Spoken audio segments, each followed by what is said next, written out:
Welcome. Let's learn about type conversion in C. This involves understanding how to change a variable's data type, like from an integer to a float. We'll cover implicit and explicit methods to handle different data types effectively. Let's dive into implicit type conversion. This automatic conversion follows type promotion rules. Smaller data types are converted to larger ones and lower precision types to higher ones.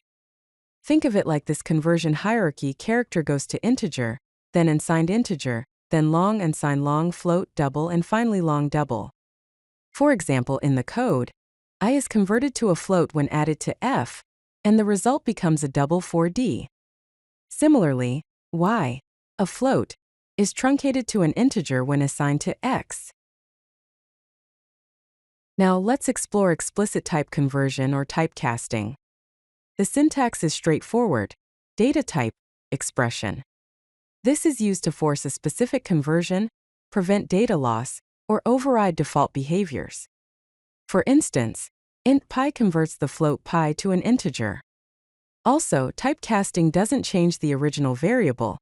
It creates a temporary converted value. Here are some examples. The floating point number, pi, is explicitly converted to an integer, int pi, resulting in the value 3.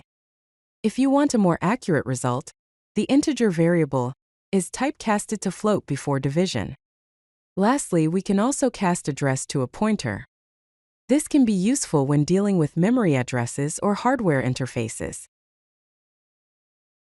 Let's look at potential issues with type conversions. Data loss can occur when converting from larger to smaller types. Precision loss happens from floating point to integer. Sign issues arise between signed and unsigned types. The code illustrates these. Attempting to store a larger long value to an integer results in undefined behavior. Converting a floating point number to an integer drops the decimal portion. Storing a negative value to an unsigned integer results in unexpected large positive number.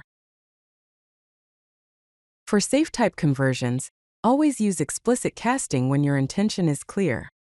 Check for potential overflow before conversion. Be cautious with signed and unsigned conversions. Use appropriate data types from the start and document non-obvious conversions. For example, before converting a floating point number to an integer, check if it's within the integer range to avoid issues. In summary, be explicit about your intentions when converting types.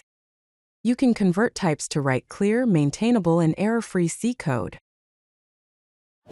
If you like this video, hit that like button and don't forget to subscribe. Visit codelucky.com for more such useful content.